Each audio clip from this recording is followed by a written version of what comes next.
दिल्लीच्या जंतर मंतरमध्ये आंदोलक विद्यार्थी यांच्यावर आता दिल्ली विद्यापीठाने फरमान काढला.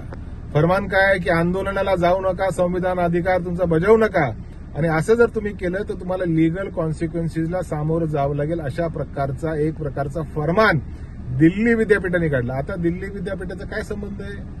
विद्यार्थी जर त्या ठिकाणी त्यांच्या संवैधानिक अधिकाराचा वापर करत असतील तर अशा प्रकारचा मोगलाई फरमान करण्याचा अधिकार दिल्ली विद्यापीठाला आहे का?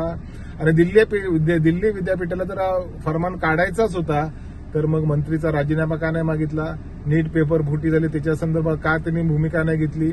अशा प्रकारे संविधानिक अधिकारचे गळचिपी करण्याचा, संविधानिक अधिकार ह्या देशातल्या नागरिकांचा दाबण्याचा जो प्रकार मोदी सरकार करत आहे आणि विशेष करून विद्यापीठाच्या माध्यमातून छात्रांवर, विद्यार्थ्यांवर एक प्रकारचा दबाव आणण्याचा प्रयत्न करत आहे, त्याचा जाहीर निषेध राष्ट्रवादी शरदचंद्र पवार पार्टी करत आहे.